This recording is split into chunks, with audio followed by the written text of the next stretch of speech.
اللهم صل على محمد وآل محمد. سلام متابعيني، اللهم كن لوليك الحجة ابن الحسن عجل اللهم فرج صاحب العصر والزمن. هنا هاي الدجاج المذبوح، شنو يقولون راح أسوي، فقطعت الأجنحة يعني هاي أكو مكانات من الأجنحة متنك يعني ما نحبه، وهيك قطعته ونظفت الداخل وبيه معلاق. فسويته هيك على الطريقة الكردي، ونظفت هاي الجلد والأشياء من يعني هاي الدهون وهيك أشياء يعني البي. هاي ما ينكل مو نظيف ما نحبه يعني.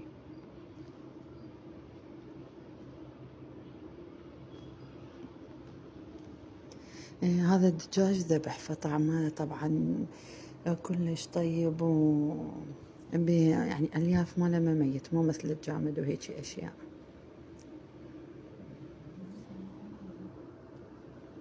هيك قطعته ونظفته، فهالمرة سويته كامل يعني ذبيت هذول الأشياء الدهون وهاي الأشياء، يعني هاي ما تنكل مو نظيف، يسوي اسم الله أمراض ما حلو. ونعزيكم باستشهاد سيدي مولاي إمام الباقر، واستشهاد باب الحوائج مسلم بن عقيل، وزع الثواب والأمانة هم بقناتي، هم وزع الثواب مسلم بن عقيل باب الحوائج، والنعم من أبو حميدة ما يقصر دخيله. وهذا البطنة كل الأشياء طلعته ونظفت الكبد وأنا يعني.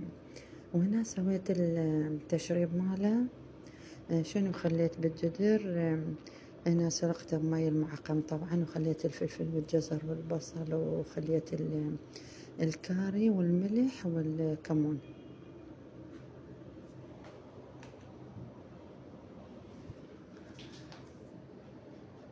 ورا مامي. وطبعا السوب ماله كان روعة أمانة الله، أنا والدتي تعجبت عليه طبعا، أكلته يعني حبت هيك شي. ورا مامي وهنا خليت الكاري همينه وخليته ينسلق، وكنت عازمة والدتي على الغداء على أمي. وهنا سويت مرقة الباذنجان، هي تحب تغسل الباذنجان، فهنا هيك سويته بهذا الطريقة. شرحت الباذنجان لأن كان نازك صغير كلش حلو زيرك،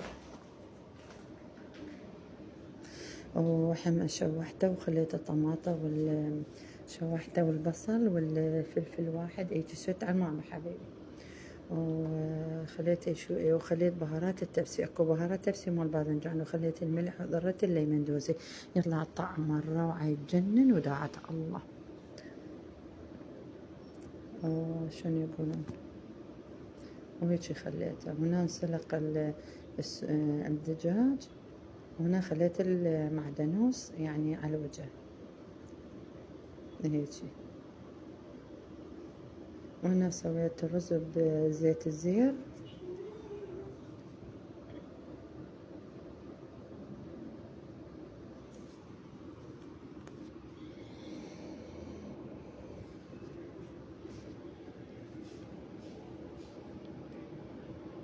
خليت الزيت، وبعدين خليت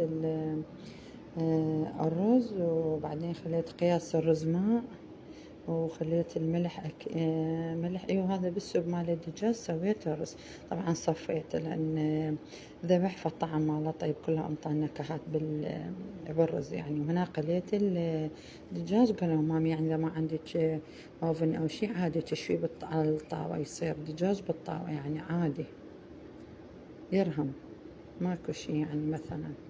وخليت الزبيب وما هيك حبوا اولادي، اكو هاي اللي يخلوا شو اسمه الزبيب هيك خليت بيه كلش يطلع حلو يعني، ينطي نكهات طبعا.